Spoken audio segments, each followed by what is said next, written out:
äiti.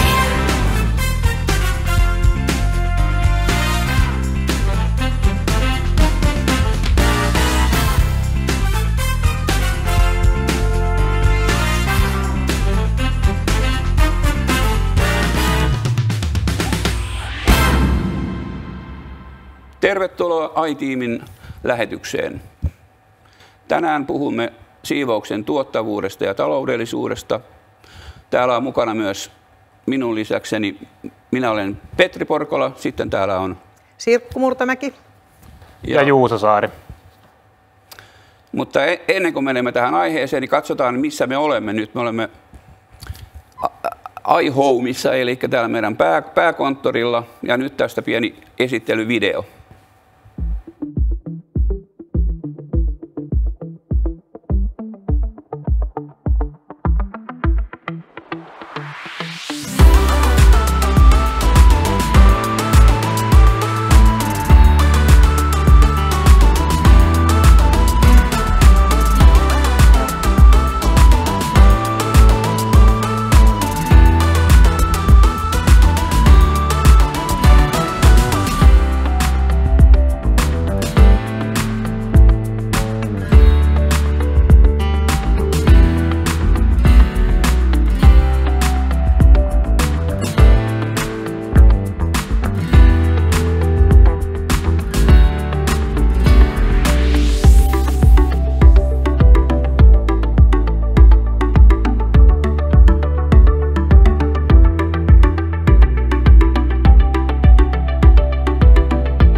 No niin, sitten päästään tähän tärkeään päivän puheenaiheeseen, eli taloudellisuus ja tuottavuus siivouksessa.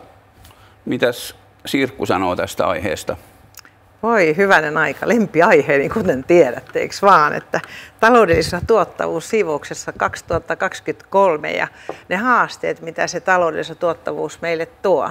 Se on todella paljon. Et kun katsotaan vaikka toi meidän ensimmäinen slaidi tuosta, Petri, napsautapakka päälle se, niin katsotaan mitä siellä me nähdään. Eli me nähdään sitä, että meidän tulee selvitä siitä kaikissa tiloissa siitä puhtaudesta. Meidän oma slogan on puhtaus on terveyttä, mikä mun mielestä kuvaa sitä, että kun me puhutaan puhtaanapidosta ja siivouksesta, niin miksi me puhdistetaan ja miksi me siivotaan, että minkä tähden. Ja se kysymys olisi ihan kaikille syytä esittää, eikö vaan? Kyllä. Niin. Me ollaan sitä paljon kysytty ja tuolla itse on pitänyt luentoja myöskin niin kuin ihan tämmöisille johtotason ihmisille ja miettinyt, että kun joku sanoo siivoojalle, että kiitos tänään ei tarvitse siivota mun huonettani, niin mä koen, että se on toisen työn aliarvioimista. Eli se saattaa olla sillä viikolla ainoa kerta, kun tälle työntekijälle on laskettu, että hän tekee sen työn. Ja jos se menee monta viikkoa peräkkäin, niin se on vähän samalle kuin tälle johtajalle hallitus sanoisi, että sun ei tarvitse tänään tulla töihin, eli työtä ei arvostettaisi. Me tehdään arvokasta työtä siivouksen ja puhtauden parissa, ja me tehdään sitä varten, että ihmiset voi käydä töissä, koulussa, päiväkodissa, sairastaa sairaalassa itsensä terveissä, puhtaissa olosuhteissa. Ja se on tärkeää, että sä puhut siitä todella paljon. Niin, mä puhun siitä paljon ja se on mun sydämen asia, niin kuin tämä puhtaus on ja siivous nauhassa, mitä sanaa me käytetäänkin, mutta ehkä meidän pitäisi alkaa käyttää sellaista sanaa, että me tehdään kaikille terveyttä, ylläpidetään terveyttä, eikö vaan? Se olisi niin kuin semmoinen aito semmoinen, tämä on sydämen asia, me kaikki tarvitaan sitä. Ei se lääkäri leikkaa siellä leikkaussalissa yhtään ainoaa potilasta, ellei me olla käyty siellä ja se tärkeä laitoshuoltaja tehnyt sitä työtä. Mutta miten me selvitään tulevaisuudessa? Sen verran vielä, niin tämä on ollut alusta asti meidän slogani, puhtaus on terveyttä. Kyllä. Se sanoo aika paljon, muutama sana sanoo jo. Niin. Kysymys. Niin, sillä. Ja siksi me käytetään sitä sydämen kuvaa ja muuta, että se on myöskin sydämen asia. Ja se, että miksi me ollaan nyt tänään täällä Eindhovenissa, iHomeissa, eli meidän yhdessä kodissa. Me ollaan aina meidän asiakkaat ja ystävät on tervetulleita sinne meidän Suomen iHomeen. Mutta nyt me ollaan täällä meidän ihan upeissa tiloissa ja täällä me nähdään se, että miten paljon me löydetään vastauksia tähän meidän tämän päivän haasteeseen. Eli haluaisitko kertoa vähän tästä taulukosta? Mä voisin kertoa tästä. Eli tämä on myöskin yksi mun mielijuttu. Ja mä oon tosi onnellinen, että SSTL vetää tällä hetkellä. Eli puhtausalan Sari Mattila on ottanut tämän tuolla kun oltiin Lahdessa minikliinissä, niin Sari nappasi tämän aiheen mukaan sinne myöskin heidän ohjelmaan ja aloittanut puhua siitä. Eli väestöllinen huoltosuhde, mikä tarkoittaa sitä, että kuinka monta ihmistä meillä on, kuinka moni 100 ihmisestä on töissä. Ja kun me katsotaan tuota taulukkoa ja katsotaan sitä, että siellä on ne eri värit, mitä siellä on, ja siellä kun katsotaan, että ne yli 65-vuotiaat, se vihreä osuus siinä taulukossa, se aivan hurjasti kasvaa. Ja sitten valitettavasti se alle 15-vuotiaiden osuus pienenee, mikä tarkoittaa, että että meillä on vanhuksia paljon.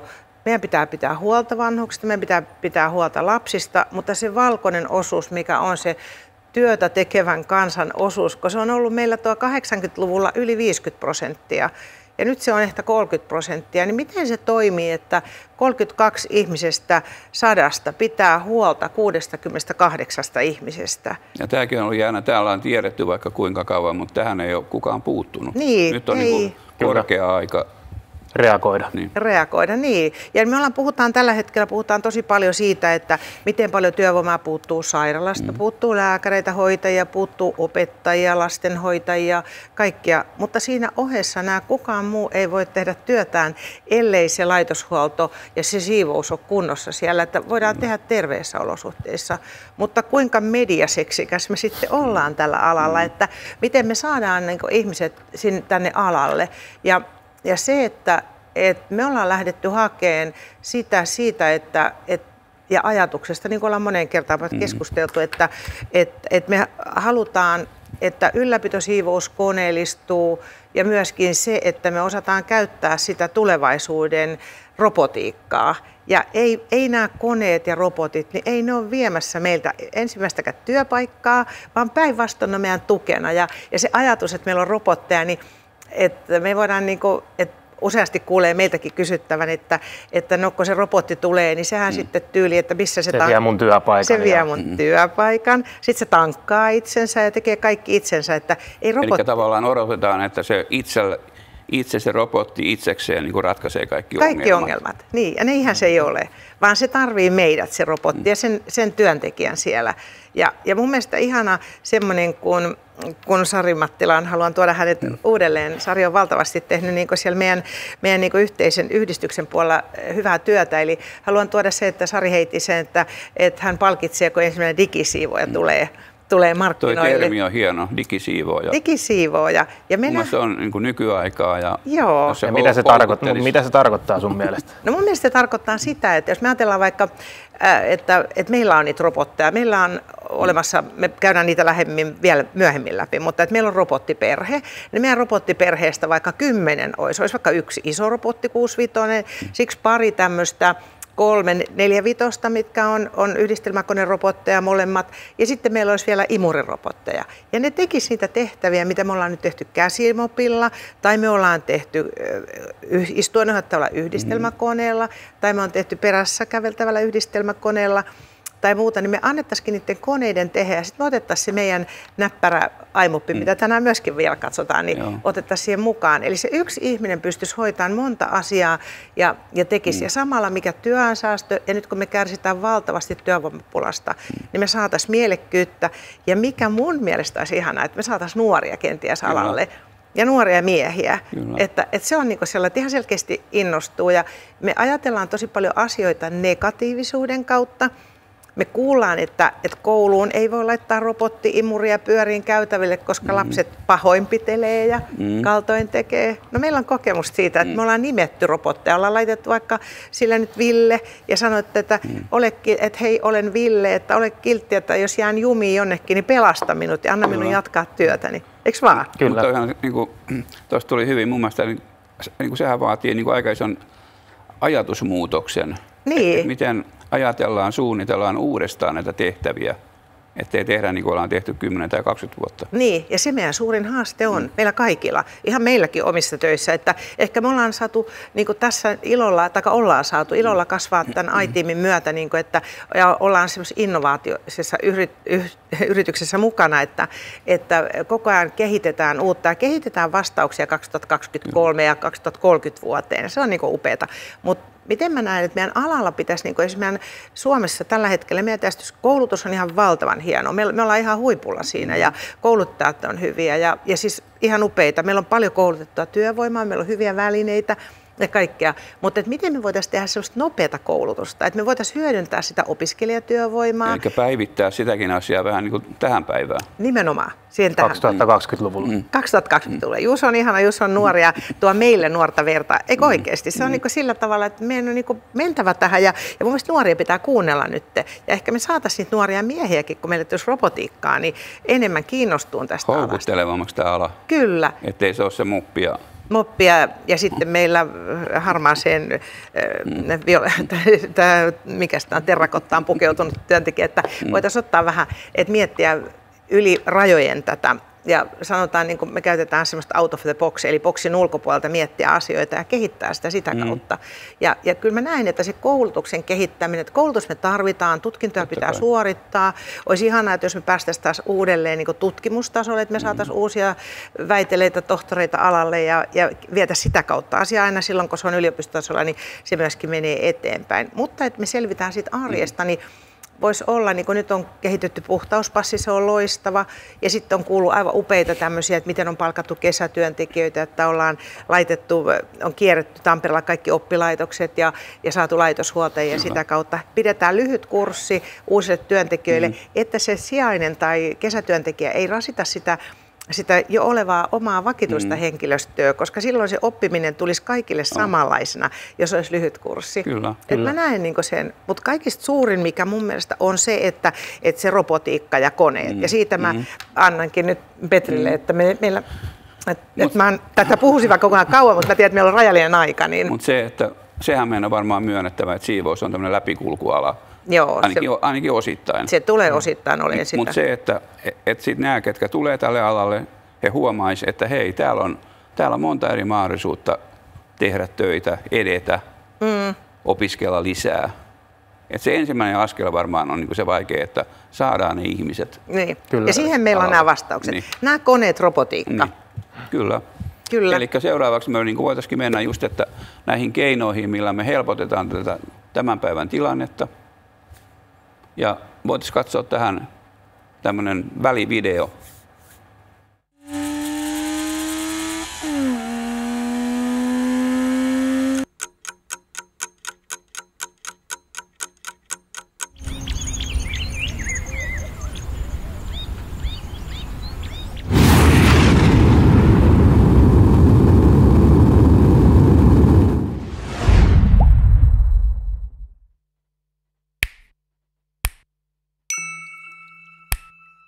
No niin, tervetuloa tänne meidän lasilattiahuoneeseen, missä me käydään nyt iMopin uutuudet läpi.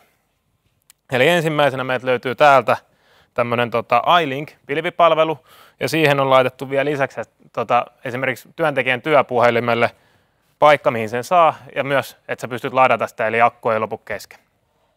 Sitten mennään vähän tänne alaspäin. Täältä löytyy uusi pesutuki, jos halutaan tehdä peruspesuja, eli painetaan kytkintä, niin se saadaan joko päälle tai pois päältä. Seuraavaksi meiltä löytyy meidän uusi imusuulake. Irrotetaan samalla lailla kuin vanha. Irrotetaan letkuliitin. Mutta nyt mitä on uutta, niin pystytään nappeja painamalla vapauttamaan imusuulake ja kääntämään imusuulakkeen kumit tai vaihtamaan ne ilman huoltomiestä. Ja helppo laittaa takaisin.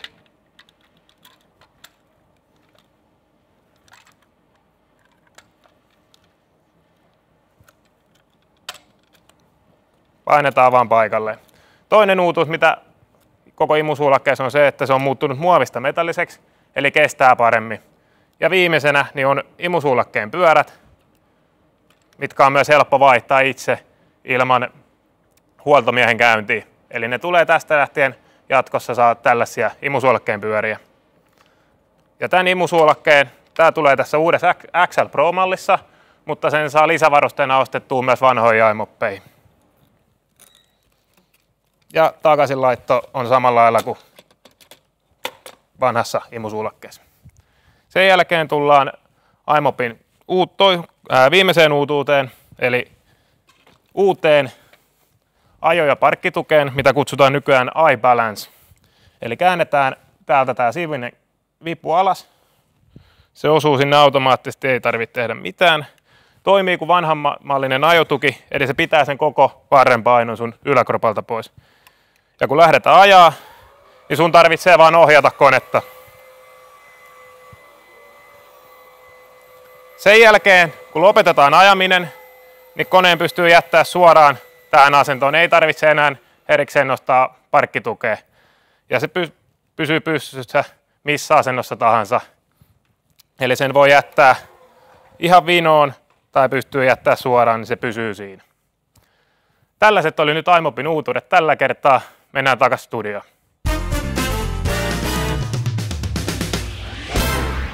Tervetuloa takaisin studioon.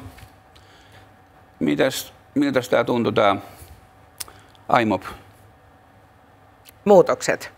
Saanko mä taas kommentoida? Mä oon tämmöinen kova kommentoimaan. Ja mä niin palan liekeistä näiden iMoppien ja sitten myöskin seuraavan aiheen kanssa, niin mielestäni aivan loistavia.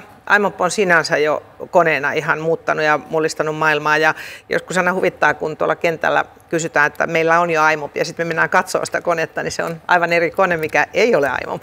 Ja iMopista täytyy aina muistaa se, että se on 24/7 toimiva kone 2 akuilla ja mikä on taas sitä taloudellista tuottavuutta, mikä oli se meidän päivän aihe. Kyllä, ja nyt voidaan käyttää 24 tuntia. 24 tuntia 7 vuorokautta, vaikka 360. Mutta mikä parasta, niin sitä kehitetään koko ajan, eikä jätetä sitä siihen, vaikka se on ollut jo loistava, niin tehdään siitä, pyritään siihen täydellisyyteen. Niin, siinä se on just. Ja näähän oli nyt ihan huikeita. Juuso oli vielä tarkemmin. Sä voit... Esimerkiksi imusuulakkeen kumien vaihtos, tämmöiset pienet yksityiskohdat ei tarvitse enää huoltomielessä jatkossa. Pystytään säästämään kuluja. Pieniä asioita, mutta isoja asioita. Ja sitten se irrotus on niin kuin tällainen, että kun 2 nappia painamalla ne irtoo ja sä saat sen kiinni sinne. Ja sitten, että jos sulla on vaikka vanha iMoppi tai käytössä oleva iMoppi, niin sä voit vaihtaa sen imusuulakkeen uuden, ostaa pelkän imusuulakkeen. Kyllä, se voidaan päivittää niin kuin tälle päivälle. Tälle päivälle. Ja usein on hyvä olla vaikka 2 imusuulaketta, että sulla on vara. Niin kuin, että... Jos on erilaisia tiloja, on puhdastilo ja normaali. Kyllä, ja se, että siihen suulakkeeseen saadaan nyt myöskin, tai on saatu jo pitkän aikaa, mutta erilaisia renkaita, mutta renkaiden vaihtokin tulee jatkossa helpottuun. Ei tarvita siihenkään enää huoltomiestä. Ei siihenkään huoltomiestä. Säästöä, taloudellisuutta. Kyllä, työajan säästöä. Ja sitten se, että täytyy muistaa, että iMopin kanssa ei tarvitse mopata alle, ei tarvita high-speed-konetta, kun osataan käyttää oikein harjat ja laikat, twister-laikat, ja se, että siitä saa meiltä oppia, ja me ollaan ilolla annetaan sitä tietoa. Mutta myöskin sitten oli nämä tuet, että kun on pesutuki, että jos halutaan pestä lattiaa, niin ei... Kyllä, ja uusi menetelmä, miten pystytään iMoppia käyttämään, ajo- ja parkkituki muuttuu. Eli ei nykyään voi jättää varren vaan ilman mitään, eikä tarvitse pelkää, että työntekijä kaataa koneen ja jotain vahinkoa käy, vaan pysyy balanssissa. Kyllä pysyy balanssissa, vaikka he varsin kallistus, niin ei mellattiaan. Se oli niinku ihan huikeita. Ja totta kai hienoa, IMOP täyttää ensi vuonna 10 vuotta. Ei uskoisi, niin siitä kun ollaan lähdetty, niin se on totta. Mutta ihan huimaa, joka ei vielä tunne, niin ihan vilpittömästi suosittelee ja hakee myöskin sitä vastausta nyt siihen, että se taloudellinen ja tuottavuus, että me saadaan sitä kautta. Mutta siinä IMOPista lyhyt kertaus, mutta miten sitten tämä meidän robotiikkaperhe? Mä haluaisin muutaman sanan sanoa. Eli ei ainoastaan se IMOP, vaan nyt meillä on ollut jo robotteja, tai me puhutaan kopoteista. Eli se vaatii myös pikkusen sitä ihmistä siinä mukana. Niin. Ja tulee aina tarvitsemaan. Kyllä. Ja olkoon se sitten ihan mikä tahansa robotti. Mikä robotti tänä päivänä ei toimi, vaikkei se olisi puhtausalalla, että se vaatii sen. Ja se, että meidän ajatusmaailma niin kuin muuttuu, että me ollaan valmiita ottaa niitä sinne ja antaa niille sitten vaikka nimiä ja muuta, mutta että me aidosti otettaisiin se käyttöön, että niin kuin totta kai me tarvitaan moppia ja kuivaimia ja pyyhkeitä vielä tulevaisuudessa kaikkia, mutta se, että me osattaisiin sitä, meidän siivousalan sairauslomatilastot on hirveän korkeita, lähihoitajat ja siivoajat johtaa näitä tilastoja ja mä haluaisin niin sinne olla antamassa apua. Ja sitten IMOPit ja robotit olisi nyt se, että imurointi on raskas työvaihe, se on kallis työvaihe ja sitten se jää välitettävästi. Me tiedetään usein, että siellä imuroidaan vain roskaset kohdat, että siellä ei imuroida koko lattiaa ja sitten vaikuttaa sisäilmaan, terveyteen. Eli vaikka olisi kuinka hyvä se siivooja, tunnollinen, mutta robotti tekee aina paremmin, koska se nuohoo jokaisen nurkan, jokaisen pöydänjalan kiertää. Kyllä, se voidaan laittaa vaikka uudelleen tekeen. Tai milloin vaan keskellä yötä, vaikka keskellä aamulla ennen kuin väki tulee töihin. Kyllä. Mutta ajatellaan, että meillä on nyt tämä robottiperhe, eli meillä on tällä hetkellä, me voidaan sanoa, tällä hetkellä mä luulen, että meillä on robottiperhe lisääntyy ja saadaan lisää syntyvyyttäkin tässä tulevaisuudessa, mutta tällä hetkellä meillä on robotti-imuri, joka toimii näpsäkästi ja se toimii myöskin niin, että se voi itse tyhjentää tai se telakkaan tyhjentyy. Copotic 1700. Sitten meillä on yhdistelmäkonerobotti, joka on siellä 45 senttiä, 46 senttiä työleveys. Ja sillä on niin paljon erilaisia mahdollisia kohteita, missä voidaan hyödyntää. Aivan loistavia. 1300–1500 neliötä tunnissa. 2 laakuilla. Taas ollaan siinä, niin kuin IMOP toimii 24/7.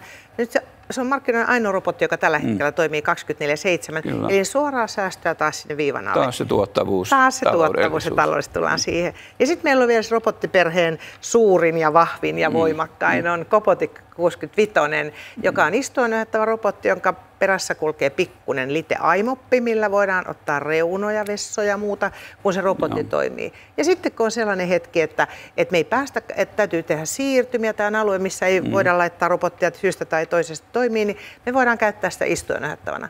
Eli sama yksi kone ja kolme erilaista konetta samassa ja kuinka ollakaan taas 24/7. Eli me haetaan, eli usein mä haluan tähän kohtaan sanoa sen, että mistä me ollaan keskusteltu usein, että miten me saataisiin muuttua se, että kun pyydetään tarjouspyyntöä, kokonaistaloudellinen tarjous ja halvin hinta ratkaisee, että miten ne kohtaa toisensa, että jos työn tuottavuus on toisella 24 tuntia vuorokaudessa. Ja toisessa on 2 tai 3, 4. 2-3 tuntia vuorokaudessa. Niin jos toinen toimii tyyliin 6 kertaa pidempään, niin miten se voi olla sitten? Miten lasketaan tuottavuus? Miten lasketaan tuottavuus? Sitä mä herättelen. Niin meidän alalla kysymys, eikö vaan? Mutta olisiko meidän robottiperhe? Kyllä, me voitaisiin katsoa meidän uudesta tulokkaasta video.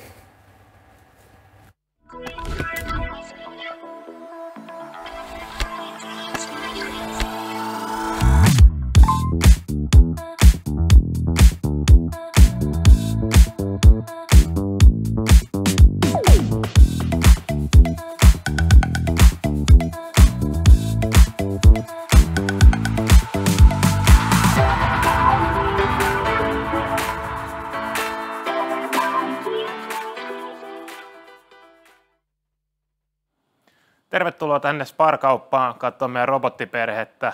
Tästä mun oikeat puolet löytyy ensimmäiseksi meidän robottipölynimuri ja siihen kuuluva tämmöinen tarjouluastia 6 robotille, eli Copotic 1700.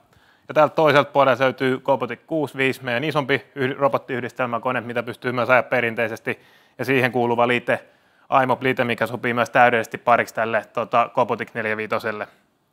Mutta tutustutaan tähän meidän Copotic 45 vähän tarkemmin. Eli täältä ylhäältä löytyy likavesisäiliö, joka on helppo irrottaa, helppo puhdistaa, helppo kantaa mukana, eli konetta ei tarvitse viedä vesipisteen luokse. Takaa meiltä löytyy puhdasvesisäiliö, se aukeaa nappia painamalla, saadaan se irti. Ja se on myös helppo täyttää mistä tahansa vesipisteestä, eli ei tarvita mitään isoa allasta siihen täyttöön. Säiliöt on 10 litraa molemmat, ja niillä ajaa semmoisen 1000 neliötä. Sitten täältä koneen oikealta puolelta löytyy, tästä ylempäästä luukusta niin löytyy patterikotelo, missä patteri sijaitsee 2 akulla, pystytään ajaa 24/7. Ja tämä akku toimii myös aimoppeihin. Ja latausaika tosissaan 2 tuntia. Sitten täältä alempaa löytyy harja ja imusuulake, se saadaan ihan vaan vetämällä pois. Se saadaan irti näillä valkoisiin nypyköitä, kun painetaan yhteen, niin imusuulake lähtee irti. Se on helppo puhdistaa, helppo vaihtaa imukumit tai jopa kääntää. Takaisin, niin painetaan vaan paikalle, kuullaan noin aksahdukset. Harja irtoaa, kun irrotetaan tämä ruuvi täältä sivusta.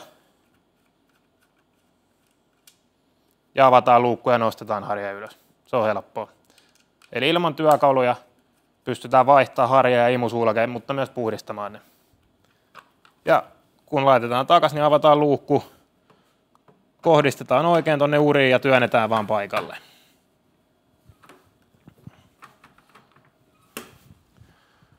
Seuraavaksi voitaisiin ajaa pieni demo koneella. Eli konetta pystyy käyttämään joko tuosta itse koneesta tai sitten tabletilta.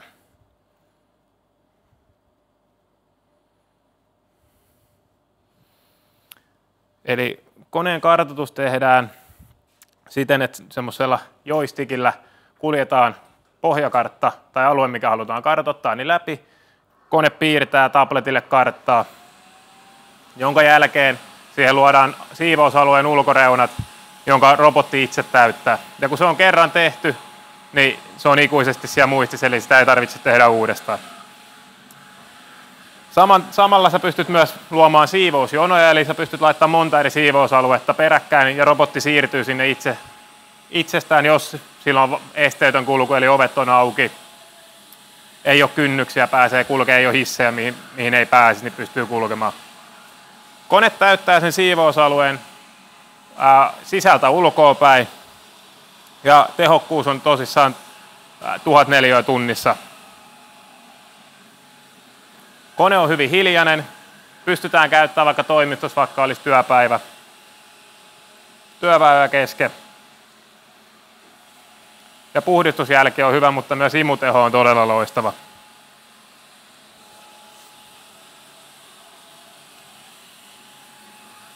Ja kun kone lopettaa, niin siinä kuuluu semmoinen pieni, kun se yrittää imee loput vedet pois, ettei lattiaan jäisi mitään märkiä läikkiä.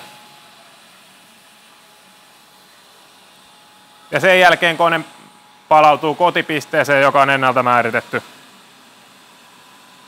Tässä tällä kertaa kaikki Copotista. Palataan studioon. Tervetuloa takaisin studioon. Siinä kävimme läpi meidän uutta robottia, miltä tämä Sirkku ja Juuso vaikutti. No Juusohan tästä jo tietääkin vaikka mitä, mutta mä oon nyt vasta niin enemmän lähemmin ollut tämän kanssa tekemisissä, mutta ihan huikealta. Mua niin koskettaa se helppous, Kyllä. puhtausjälki, mikä on ihan valtavan... Yksi tärkeimpiä, mikä joskus aina tahtoo unohtua, että mikä on tärkeintä, kun koneella tehdään. Niin. Se tekee puhdasta jälkeä. Niin, ja jotenkin kun katsotaan tarjouspyyntöjä tai muuta, niin mietitään, että ollaan jo ennen kuin on testattu kaikkia robotteja, niin tehty päätös, että jostain syystä joku haluaa robotin, mikä on ollut 3 vuotta käytössä, tai siitä on jo referenssiä, se on auttamattomasti vanha jo kenties, että siellä on se tekniikka jo edesmennyttä, mutta mä tykkään. Ja sitten siinä on se, että voidaan monella tavalla käyttää, että voidaan ohjatusti tai voidaan koneesta painamalla laittaa, ja se on niinku todella, ja sitten se 24/7, se puhuttelee mua ainakin sillä tavalla, että kun koko ajan ollaan tekemisissä sen taloudellisuuden kanssa, koko ajan nähdään, kun rahat vähenee, säästetään, niin tämä on sitä apua, mitä me voidaan saada. Se antaa mahdollisuuden olla tehokas oikeasti. Oikeasti tehokas. Ja se tekee kaikenlaisia alueita, että ei meidän tarvitse ajatella, että se on johonkin liikuntasalin käytävälle. Tällä voidaan tehdä kauppoja, voidaan tehdä toimistoja, voidaan tehdä sairaaloita. Esimerkiksi täällä Eindhovenissa lentokentällä niin iso tila, mutta niitä on vaan monta. Niitä on vaan monta. Just. Mä puhuin sitten robottiperheestä. Ja siitä digisiivoijasta. Ja digisiivoijasta. Niin musta olisi ihanaa, että joku meillä sitten siellä Suomessa oikeasti meillä aloitettaisiin se digiajattelu ja käännettäisiin se meidän, opittaisiin pois vanhasta eikä pelätä enää, ei näitä tarvitse pelätä. Ja meillä on sitä varten meidän porukkaa, että me opetetaan ja opastetaan. Ja jos tämä herätti nyt kiinnostusta porukassa, niin pyytäkää meiltä ihmeessä demoja, ilomielin tullaan näyttää tätä meidän uutukaista. Ehdottomasti ja vanhojakin, tai jo olevia, että robottiperheeseen voi tutustua ja meille on aina tervetulleita, että meille voi tulla pitää kokousta tai muuta, että me näytetään siellä samassa. Niin. Että jos nyt niin kuin tämän päivän agendaa, niin mitäs vähän jos ajateltaisiin, niin semmoisia asioita, että puhuttiin taloudellisesta tuottavuudesta, eikö niin? Se tuli aika monessa kohtaa jo tässä. Se oli, niin. Ja musta yksi tärkeää on, että meidän tärkein voimavara, mikä usein unohdetaan, kun suunnitellaan ja tehdään, niin on se meidän laitoshuoltaja siivoja, joka tekee sen työn. Ilman siivojan työtä ei kukaan tässä maassa ei tee yhtään mitään. Että kaikki meneekin on tarkoitettu helpottamaan sitä helpottamaan työtä ja luomaan heille, mikä tarkoittaa, mä puhuin muutaman sanan niistä sairaslomista. Meidän on itse tämmöinen, kun on liikunnan ohjaaja tai koulutusta ainakin, niin se, että ergonomia on niin se tärkeää. Että ei me puhuta sen ergonomian kohdalla sitä, että missä asennossa me pyyhitään pöytää tai muuta. Se on tärkeää, mutta että me otetaan niitä oikeita menetelmiä, että me otetaan se robottia, me otetaan se aimoppia ja lähdetään tekemään sitä ergonomiaa sitä kautta. Eikö vaan? Kyllä. Että ei, niin kuin mä sanoin, että mopit on tärkeää ja mopin käyttö on tärkeää, miten me osataan se, mutta että itse kun olen kiertänyt kouluttamassa vuosikausia, niin jotenkin ajattelee, että me ollaan puhuttu niistä samoista asioista, mutta nyt me ollaan niin kuin aidosti hyppäämässä seuraavalle levelille. Ja tuossa oli mun mielestä se, kun me katsottiin aikaisemmin sitä käyrää. Niin, sitä huoltosuhdetta. Huoltosuhdekäyrää, että kuinka paljon kasvaa se iäkkäiden määrä, mutta kuinka moni niistä on vielä niin kuin työkykyinen sitten. Eli silloin se on niin kuin vielä isompi se. Kyllä, eli työntekijä ikäluokasta kyllä, mutta sinne varmaan niin kuin myöskin jos ajatellaan ikäihmisiä, joka olisi kiinnostunut vaikka olen pidempään työelämässä ja vaikka käyttää niitä robotteja.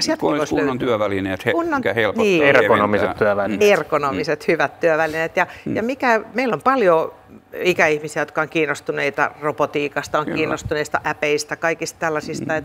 Ei se ole pelkästään nuorten juttu. Ei se ole nuorten juttu, vaikka nuoret tietysti on syntynyt jo kännykkä kädessä ja äpit on melkein saatu syntymälahjana. Mutta jos sitä ajatellaan, että me halutaan niin kuin omilla ratkaisuilla tuoda niin kuin tärkeimpänä osana sitä hyvinvointia tänne meidän puhtausalalle ja viedä tätä puhtausalaa. Että meidän tänä vuonna, tai meidän tavoite on siis, että Suomi on siistein maa. Se ei ole meidän tavoite, vaan se on niin kuin koko meidän, eli Sari Mattila julkisti silloin meidän, ja sitä käytiin, meillä oli upeat FinClean-messut keväällä, missä oli paljon kaikkea, ja me oltiin vahvasti esillä ja haluttiin tuoda näitä ratkaisuja, ja meillä oltiin hyvin tyytyväisiä siihen, että ihmiset oli kiinnostuneita aimopista, oli kiinnostuneita roboteista ja se antoi itselle semmoisen hyvän tunteen, että me ollaan oikealla tiellä ja me halutaan viedä tätä puhtausalaa, siivousalaa eteenpäin ja olla siellä, että me pärjätään ja me ei jouduta niinku arvostelun kohteeksi, vaan todella meidän arvo niinku lisääntyy ja itse kun puhuin tuossa, että aikaisemmin puhunut monta kertaa, että koronan aikana meidän olisi vähän vielä ehkä pitänyt niin puhtausalalla ottaa enemmän sitä tilaa, koska kysymyshän oli puhtaudesta myöskin tietyllä tapaa. Mutta silloin moni ihminen huomasi sen, että kuinka tärkeä se